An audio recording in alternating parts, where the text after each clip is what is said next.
Ladies and gentlemen, after that EFL victory, it is time to turn our faces to the Premier League, and hopefully we can kick our season off with 3 points today, because Crystal Palace was dreadful and this is our redemption. We've got Brighton. Are they a better team than Crystal Palace? Can we actually face Brighton and come out with a victory? Let's see what I have to say right now. Let's do it.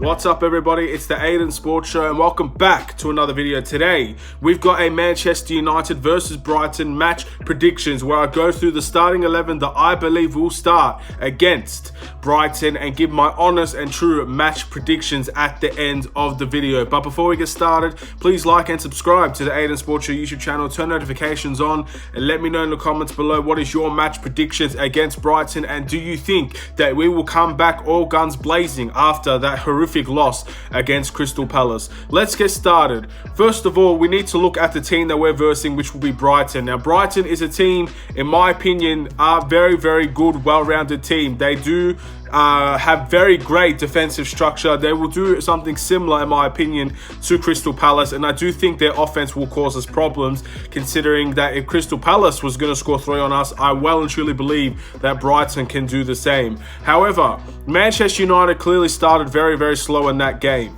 and in saying that, is it time now to really think that after a victory against Luton Town, that maybe we will get the struggles out of our system and we can come in with the true Manchester United that we know is there? We are all looking for the transfer window, and we're all thinking that maybe there will be transfers coming in, but unfortunately we don't have any transfers coming in for this Brighton game. We're gonna have to settle with the team that we had last week, this week as well, and a lot of our starting 11 that you're gonna see against Crystal Palace, you will see against Brighton. So without a shadow of a doubt, this team needs to pull its socks up, step up, and give us something that we want to see. We want to see a show. We want to see us compete. We want to see us win. And if Manchester United fail to do that yet again, then it's going to be all guns blazing towards everybody, man. Everybody's going to be pointing a finger at somebody. Manchester United, the fans, the players, the coaching staff, the owners are all going to point their fingers at something. And for whatever reason, we're going to have to take the brunt of it as fans, because I don't think anybody else will give a damn. So in reality, this is a must win, in my opinion, for this game, because we cannot let things get already worse than what they are. If we start this season 0-2 or we get a draw in this game, the Manchester United fans are going to go crazy. And we have every right to, because in the end, this has not been a good transfer window and this has not been a good start to the season. We had a pretty bad end to the season as well. Yes, we got third in the Premier League, but we lost to a Sevilla team that absolutely sucked. I'm not gonna lie, and I still can't get over that. They sucked, and we ended up losing. And now we've started this Premier League season in a very similar way of us sucking and we lose. So this game needs to be different. We need to step up. We need our players to step up, and hopefully they will be able to. So with saying that, let's go into the starting 11. I also want to say that my vision is currently, I won't say impaired, but it's definitely a lot worse. Things are very, very blurry. Had aggravation in my eyes, so hopefully I'm staring at the camera, but who knows? I could be staring anywhere at the moment. Let's start off with the goalkeeper.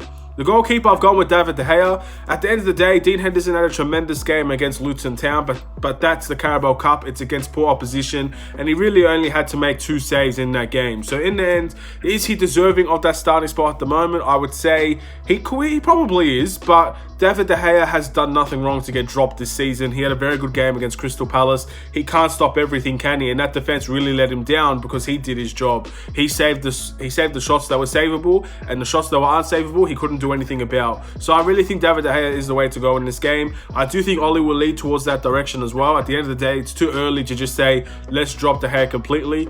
But you never know. Ole Gunnar Solskjaer might have saw something he really liked against Luton Town, and he might want to pursue that direction. Either way, I'll be happy with the goalkeeper situation. We have 2 fantastic goalkeepers, and whoever plays, I think will deserve it.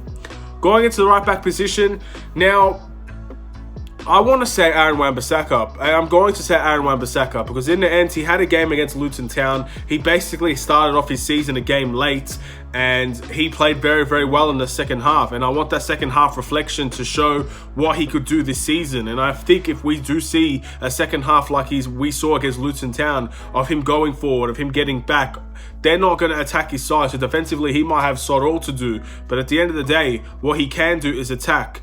At least give us an option to attack. He needs to work on his final ball. We all know that. He needs to work on his crossing. He needs to work on his scoring. He needs to work on his passing when he's in those positions. We all know this about Aaron Wan-Bissaka. Offensively, he has so much to work on. But there's a lot of promise there as well. I mean, the guy's, 21, 22 years of age? There's so much promise with Aidan Wan-Bissaka, and I don't see the point in playing Fosu Mensah in a game like this. I know he played well last week, but do you see a long-term future with Fosu Mensah as your starting right back? I don't think you do. I think there's better chance of him playing centre back than there is of him playing at the right back at the moment. And maybe we need to look in that direction because clearly there's signs that Victor Lindelof will not play in this game. Speaking of centre backs, let's go to that centre back position.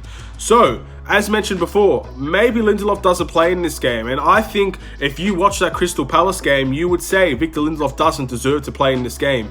At the end of the day, bad performances should not be accepted at Manchester United. I understand bad performances do happen, but of that magnitude, how bad they played, it's not like they've earned their spot with significantly great performances last season. Both Harry Maguire and Victor Lindelof are not safe from criticism, and they're both not safe from getting dropped. In my opinion, Victor Lindelof had a bad game and he needs to be dropped for at least a few weeks and let him sort himself out, and hopefully he'll come back as a new and improved Victor Lindelof. Nothing about him as a person, nothing about him as a character, nothing about him as a player. He just had a bad game and he shouldn't be playing in the next game. That's rewarding something that shouldn't be rewarded. So in saying that, I'm going to pick Eric Bailly because he is someone that he's definitely shown he is a good player that could play in that position for Manchester United at the moment. We all know Eric Bailly's weaknesses is his health. He can't stay healthy. He doesn't play enough games for Manchester United. He's always on the injury list. We all know this. But when he did play against Luton Town, he was clearly miles ahead of Victor Lindelof at the moment. Now, the opposition clearly could have helped him and made him in that favour because Luton Town are a terrible attacking team. But when push comes to shove, he looked a much better suit than Victor Lindelof, and he deserves that chance to prove it against Brighton, who are relatively the same level as Crystal Palace, if not better. And if he does prove that he's good, and he does prove that he's acceptable enough, and that he can do a job, and he can play consistent games, then why shouldn't we give him that opportunity? He is, I think in my opinion, he's one of the best centre-backs that we have. He just needs to stay on the pitch, and that's where his weaknesses lie. Not that he's not a good player, he is inconsistent, so is the rest of our team, but he needs to stay on the pitch, and I do think that's the direction we need to be focusing on with Eric Bailly. He needs to stay on the pitch, and hopefully he can find an avenue this season to consistently play for Manchester United.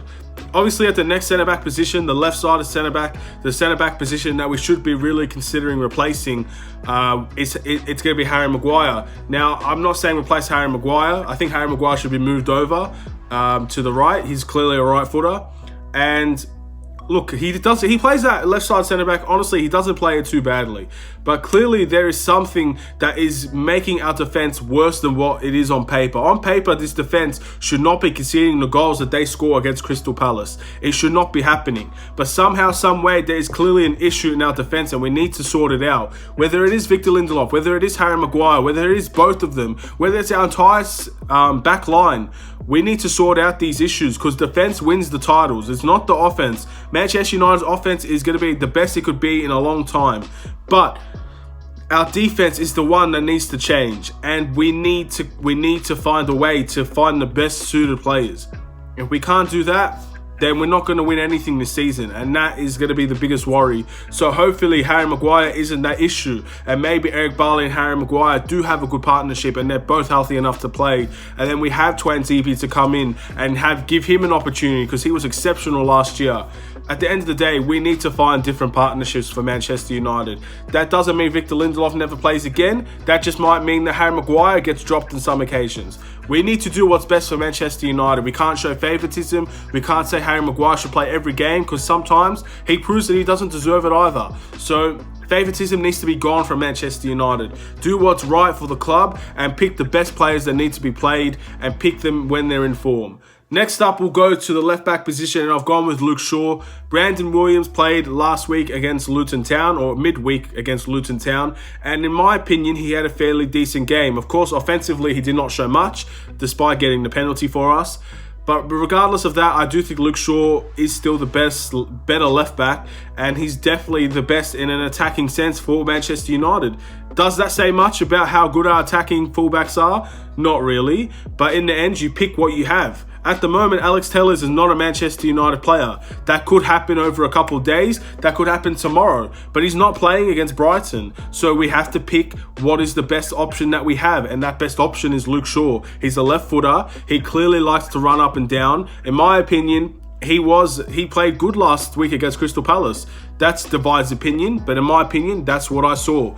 And in the end, he's going to have to play because I do think he's the better option out there, and we need to pick our best players. There's no time to play the players that maybe deserve game time, but are just not good enough at the moment. We need to play our best. We're already 6 points behind a lot of teams, and if we lose this game, it's basically over before it starts, and that's not what you want to enter the season with. Moving on to the CDM position, I'm going to pick Nemanja Matic. I know I've been talking about Fred all week pretty much, but in my opinion, I just don't see Ollie picking Fred. I want Fred to play desperately. I think Fred, Bruno and Pogba is our best midfield with Van de Beek coming on. Maybe even Van de Beek starts this game, but whatever the case may be, we need a CDM that's capable. I understand Scott McTominay has elements. I've always said it. For the past year or 8 months I've been doing this YouTube channel, I've said Scott McTominay has elements of a CDM in his game. But at the moment, he is not the finished article. He should not be starting for Manchester United as the CDM. It should not be happening now. He needs to develop into that role. He needs to keep on growing. And at the moment, playing him, putting him in the crossfire will not solve anything. I want to see Nemanja Matic play. He's the safer option. In my opinion, Brighton's not a fast attacking team. Nemanja Matic will probably have one of his better games of the season, in my opinion, if he plays against Brighton. If that's right or wrong, I'm going to stick with that option. And if Matic does play and we still concede 3 goals, then I'll take it on the chin and say I'm wrong. Because in the end, I don't believe I'm wrong. And if I am wrong, then they're going to have to prove me wrong. I really think Nemanja Matic should be playing in this game. I think he should be starting.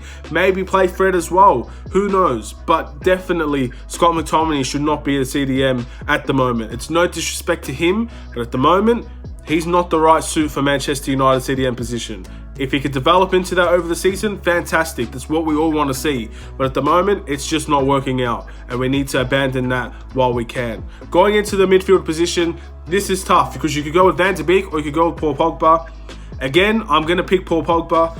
I just don't see Ollie not playing Paul Pogba in the Premier League. He's got his week break or midweek break against Luton Town. He didn't play. Van de Beek started, had a very good game against, to be honest, with a lackluster Manchester United team. He was one of the shining lights on that team, and he was very positive. And I do think if you played him in this game, he would be very similar, if not better, than in Luton Town. So it's definitely something to think about with Ole Gunnar Solskjaer. He's going to have that in his head. Who do you play, Pogba or Van de Beek? And I do think you pick Paul Pogba at the moment and allow Van de Beek to adjust to every single teammate, adjust to every single style of play. I mean, it's like putting him into the crossfire. He might succeed, and I think he will succeed. But I do think it's better that you nurture him and you play him in spades. Play him off the bench. Allow him to gather momentum slowly, and then maybe he'll just come out all guns blazing and you have something to think about in that starting lineup. He's going to get his game time. There's no need to rush him into things. Let's see how he goes. But I do think Paul Pogba is the right way to go despite a poor performance against Crystal Palace. Same with Bruno Fernandes. Now, Bruno Fernandes played all but 5 minutes in the Luton Town game, or maybe even 10 minutes, and he looked extremely good. Now, that says a lot about Luton Town. It also says a lot about Manchester United's sharpness, that maybe our best players, if they played in that game, we would destroy them.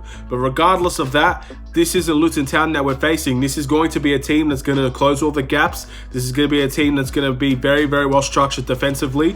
And we're going to need a little bit of creativity. And Bruno Fernandes is more than capable of that. But against Crystal Palace, he struggled. And we're hoping for a non-repeat performance against Brighton. We need the best out of him. Hopefully we get the best out of him. I think we're going to get something out of Bruno Fernandes. I'm not sure if it's going to be a magical free kick or just a simple pass for a tap-in goal. But I do think we're going to need something from Bruno Fernandes, and I always trust him to deliver for Manchester United. Let's go into the attackers. The first attacker I'm going to pick, Mason Greenwood. I respect and I do like Dan James, but again, he should just not be playing at this time in the Premier League.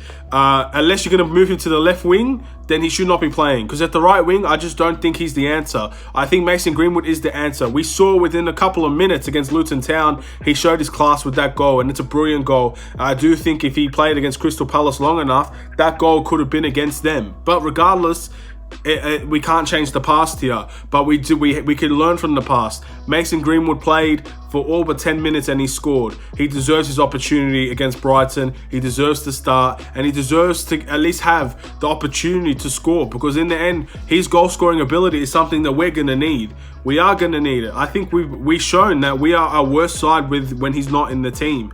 So until we get players that come in that position, you play Mason Greenwood. It's as simple as that. And that's it. It's not really, there's nothing else to it, man. We have to play Mason Greenwood at the moment. He is the best player in that position. Left wing, I've gone with Marcus Rashford. Very simple, this one. He scored against Luton Town as well. And I think that is a crucial goal, and hopefully that picks up his momentum so he can go and score again. He can go and have his world-class performances. And there's no excuses for Marcus Rashford now. He has Luke Shaw. Everyone's saying that he had to go and hold himself back to help Brandon Williams. That's not going to be an excuse anymore. He has Luke Shaw next to him. He needs to now perform. He has everything. He has all the tools to succeed at Manchester United right now. So why isn't he? And that's the big question that hopefully I don't need to answer, because I want the answer to be he will succeed. And I do think he will succeed. And hopefully this game will be another step towards that big goal. Last but not least, at the striker position, I'll go with Anthony Martial. I mean, if you saw Agallo against Luton Town, you understand why I'm picking Martial, because there's really no one else in that position that can play number 9. Martial is the clear go-to player. Maybe I really do I'm starting to think that we might need a backup striker, or maybe if Sancho does come in, Greenwood plays that backup striker role, because seriously, besides Martial, I don't really trust Agallo. I really don't. And I know he had a very good run of form at the back end of last season in the Europa League and in the FA Cup. But at the moment, that last game really was one of his worst. And I just don't trust him at the moment. So maybe he could change my mind on that. But in the end, that's the team. That's the starting 11 that I'm going to pick for Manchester United against Brighton tomorrow. And let's see how well we do, man. We're less than 24 hours away at this time. We've got a lot of work on our hands. Can we beat Brighton? Honestly, I'm going to be very honest, and this might bring a lot of hate to people. People might not like when I say this. I do not think we're going to beat Brighton, and the negativity of Manchester United will continue. I think this is going to be a 1-1 draw. Brighton are very, very well packed behind the ball, and they can catch us, and they can outscore us, in my opinion, at the moment with our defense. And I don't know if our defense will be strong enough to hold them out. I don't know if De Gea will be in form. I don't know if we're even going to see Wan-Bissaka. In my opinion, he's a must, but we might not see him. So there's a good chance that we don't win this game. And after saying 3-1 against Crystal Palace, and it was basically the reverse, I can't say that I have a whole lot of trust and passion for this team at the moment, because they've proven that they can lose in very disappointing fashion. So this is either going to be a bounce back game, or this is going to be more of the same. And I'm leaning towards more of the same, because I just don't know what kind of team I'm going to be seeing this season. It looks like we're very predictable, and I hope and I pray that we get the best Manchester United we possibly can in this game, because the negativity of this club this week has been at an all-time low. Everybody's pointing fingers at each other, and I want that to change. I want more positivity out of this club. I want to see this club succeed, and for whatever reason that it's not, we need to just focus on this game and try and get a win here, and we'll have to worry about the rest when the time comes. Anyway, thank you guys for watching. Please like and subscribe if you're new. Again, more Manchester United videos will come your way. Sorry for not uploading yesterday. Again, I've told you my reasons why, man. My vision is very poor at the moment,